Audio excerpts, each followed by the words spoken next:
All right, Marco, I'm ready when you are.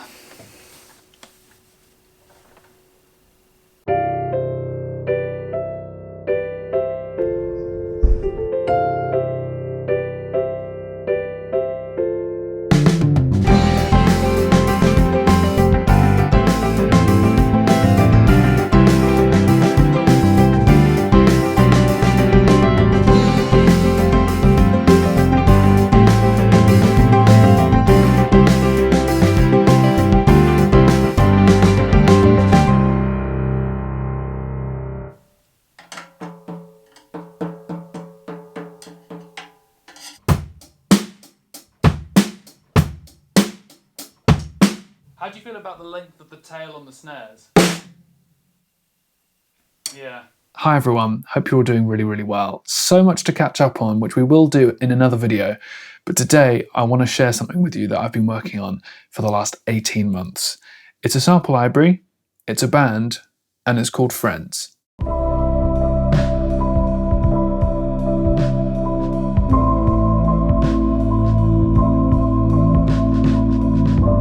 I've produced this product with Song Athletics, and the brief was effectively create a really truly cohesive band or ensemble. And so that's what we've done. We've done 14 instruments: upright piano, grand piano, felt piano. We've done electric piano, synths, drums, electric guitar, acoustic guitar, electric bass, double bass. Now I've done a full walkthrough of this library over on the Song channel, which I'll link at the end of this video and down below. We've recorded this instrument at 96 kilohertz, and part of the reason for that was not only to give you the same resolution that you'd expect if you went to Snap Studios yourself or any other recording studio, but also it allows you to do more with the samples. The ability to stretch and detune samples is really useful, particularly for drums, but also to get other more creative effects out of your pianos or your guitars.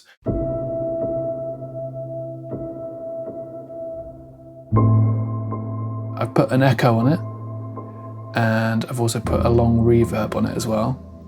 And ultimately, I've tuned it down by 12 semitones. So the whole piano is tuned down by an octave, and you get this beautiful effect.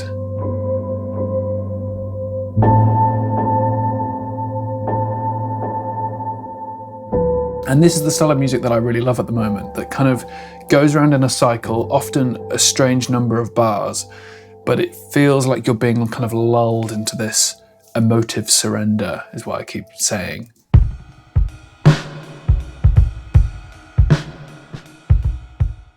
I've got the kick tuned down by 3 semitones.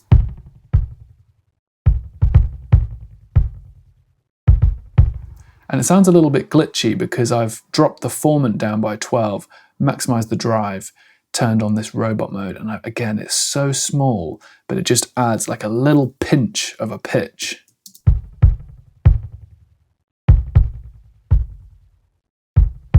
I've got a snare here tuned down by 3 again, going through the Pulsar Primavera spring reverb.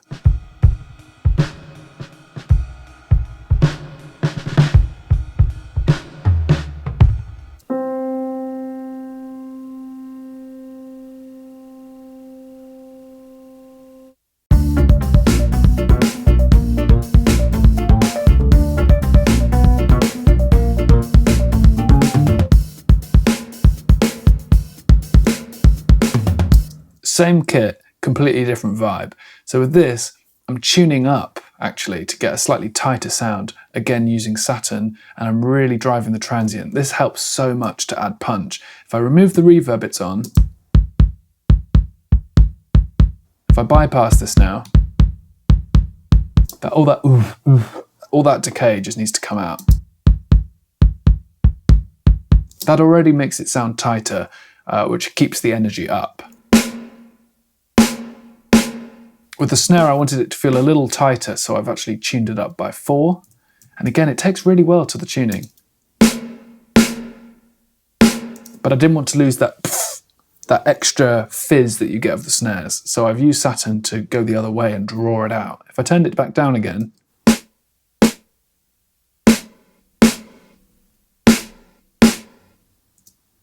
just helps to draw it out a little more. Now, one thing that really helps is a trick that I use all the time, which I think I'm going to talk about in a separate video.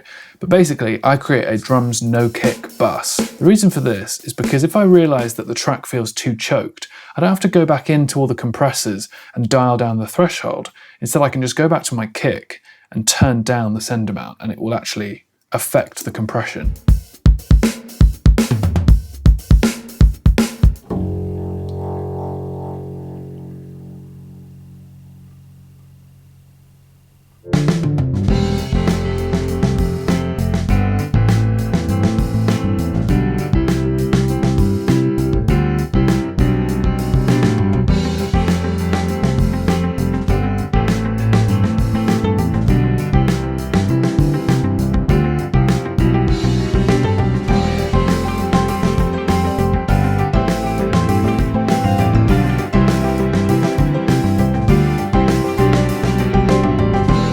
I mean, that doesn't have any processing on it whatsoever. That is just the library as it is. There might be a little bit of EQ here and there, but not much really. I'm so happy with this library. It's so cohesive, but it's also just really fun to play.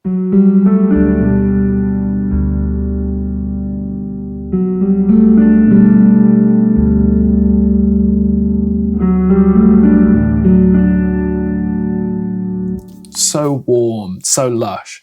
And to get that, you effectively, again, have to down-tune by quite a lot. So I've down-tuned this first one by 8 semitones, the next one by 10, and the third one by 6. When I was mixing this library, I wanted it to feel like every element could be used just by itself, kind of down the middle, mono, but there was always that slight reach towards stereo that really helps to contextualize it with the rest of the group. Place that in with the upright, which I played.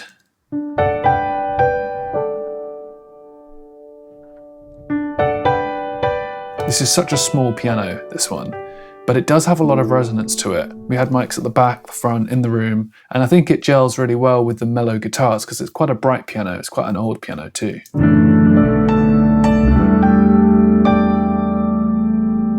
And I kind of wanted it to feel like this soulful mess in a way. I didn't want it to feel too on the grid. This is one of my favourite bass guitars. I mean, Gio Jordan did such a great job playing this. It's such a delicate touch, but it really takes well to lots of different contexts. And as I say, once you've layered them all together, I think it works really well.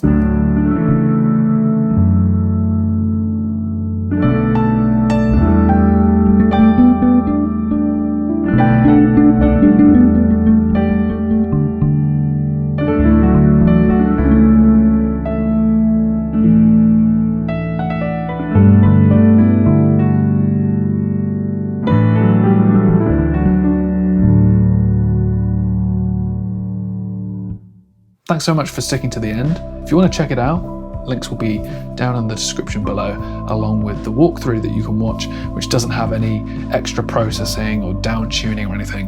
You can just hear it as the library is out of the box. Subscribe if you haven't done already. There is so much to catch you up on. I just haven't had the bandwidth to do it this year, but I need to because there's a lot of exciting stuff that's happened, that's coming, and I want to keep you in the loop with it. So thanks so much for watching and for bearing with me. All right, take care. See you soon.